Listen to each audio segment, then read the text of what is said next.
Salut, c'est Florian, bienvenue dans cette nouvelle vidéo. Dans cette vidéo, je vais te présenter une action du secteur du luxe extrêmement rentable, extrêmement intéressante. C'est évidemment l'action Kering, tu l'as vu dans le titre, sur la miniature, je ne peux rien te cacher. On attaque tout de suite avec le rendement du dividende qui, honnêtement, pour une action du secteur du luxe, est un des plus intéressants. On est sur un rendement à, attention, 2,4%. Alors oui, c'est très faible. Oui, sur la moyenne de mon portefeuille, on a un rendement de 5%.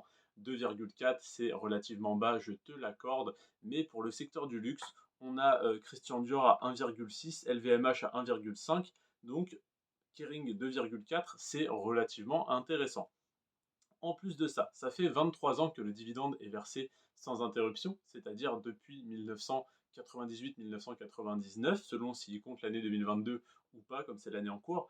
Euh, donc 23 années consécutives de versement du dividende, 2 années consécutives d'augmentation du dividende et 13% par an d'augmentation moyenne du dividende sur les 10 dernières années.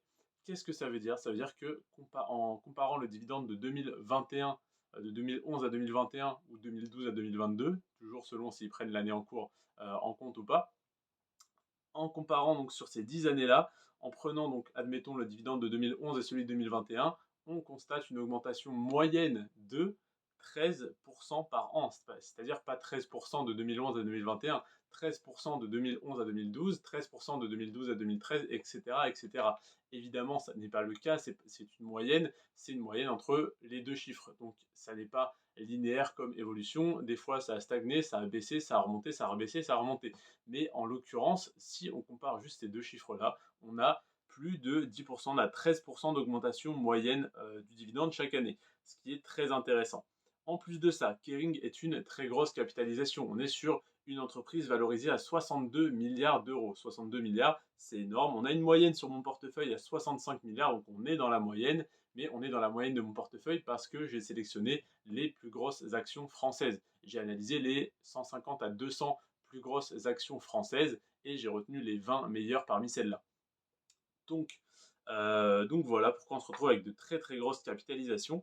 En plus de ça, c'est évidemment une action du secteur du luxe, donc une action principalement de croissance, même si je la vois plus comme action à dividende, dans le sens où ce qui m'intéresse sur cette entreprise, c'est de l'acheter aujourd'hui pour avoir un rendement intéressant dans 5 à 10 ans sur le dividende, sauf que dans 5 à 10 ans, si j'ai un rendement, admettons dans 10 ans, de 6 ou 7%, eh bien j'aurai une plus-value latente à côté de 300-400%. Donc évidemment que c'est quand même plus une action de croissance. Sur les 10 dernières années, elle a fait plus 327%, ce qui est énorme. Elle a fait donc x4, un peu plus que x4 sur 10 ans.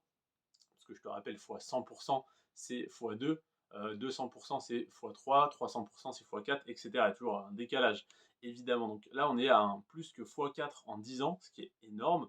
Et on a un PER qui est seulement, entre guillemets, à 20. Donc 20, un PER de 20, c'est un peu surévalué. Ça veut dire que l'action est valorisée à 20 fois son bénéfice net, ce qui est, je te l'accorde, un peu haut, mais ce qui est un des plus bas, ce qui est même le PER le plus bas pour une action du secteur du luxe. Donc à la fois c'est le PER le plus bas, à la fois c'est le rendement le plus élevé. Qu'est-ce que ça veut dire? Ça veut dire que les investisseurs préfèrent Christian Dior ou LVMH pour investir sur le secteur du luxe, mais du coup c'est tout bénéf pour nous qui, pour moi en tout cas, qui ne suis pas dérangé par ça. Ah non, je devrais suivre la masse et mettre tout mon capital sur LVMH. Non, je préfère évidemment me diversifier et Kering, qui est une énorme boîte, est quand même très intéressante. Comment ce PER plus bas que la moyenne du secteur du luxe est justifié et ce rendement plus haut est justifié également? À mon avis, c'est tout simplement parce que Kering est une plus petite capitalisation que les autres actions du secteur du luxe en France. Kering est une capitalisation de 62 milliards d'euros, comme je te l'ai dit. Christian Dior est à 110 milliards, donc pratiquement le double, et LVMH à 318 milliards, donc forcément c'est beaucoup plus safe, beaucoup plus sécuritaire d'investir sur LVMH qui est une capitalisation de 318 milliards d'euros que sur Kering qui est une petite boîte de 62 milliards. Je plaisante évidemment, c'est déjà une très très grosse capitalisation, mais d'ailleurs elle se permet de verser des dividendes depuis 23 ans sans interruption, donc c'est une très grosse boîte, très solide, mais ça reste, je ne sais pas combien, 5 fois à peu près, ouais, 5 fois plus petit que LVMH. Donc c'est tout à fait compréhensible. En tout cas, c'est une action extrêmement intéressante que je souhaite détenir, que je ne détiens pas encore, mais que je souhaite acheter prochainement. Voilà, si elle baisse encore un petit peu, ça serait, encore mieux parce que étant donné le prix de l'action qui est, assez élevé, je n'en achèterai, qu'une seule et la deuxième que j'achèterai, ça sera vraiment pour faire baisser mon PRU dans quelques temps. Donc si je peux déjà attendre d'avoir, une baisse assez conséquente sur le cours de l'action pour, voilà, pas avoir trop de mal à faire baisser mon PRU et avoir un PRU correct plutôt, je veux dire, donc voilà, Kering, 2,4% de rendement versé depuis 23 ans. Ça ne fait que 2 ans qu'elle augmente, et en tout cas qu'elle n'a pas diminué, malheureusement. Donc ça fait que 2 ans qu'elle n'a pas diminué, mais sur les 10 dernières années, on a quand même une augmentation significative de 13% par an du dividende, ce qui est énorme tout simplement, hein. Sur mon portefeuille, on a une augmentation moyenne de 10% par an du portefeuille, de 10% par an des dividendes dans mon portefeuille. Donc là, 13%, c'est au-dessus de la moyenne qui est déjà très haute, je trouve. Grosse capitalisation, pas, voilà, pas dans les plus grosses dans son secteur, mais très grosse capitalisation quand même. Croissance de 327% sur 10 ans, c'est impressionnant et à la fois c'est totalement justifié par la croissance, par l'augmentation du bénéfice net, donc du chiffre d'affaires et du bénéfice net.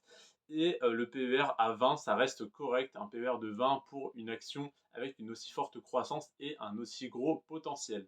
Voilà, et donc elle représentera 4% de mon portefeuille, c'est-à-dire sur les 150 000 euros qu'il est possible d'investir sur un PEA, ça représentera 6 000 euros investis sur Kering.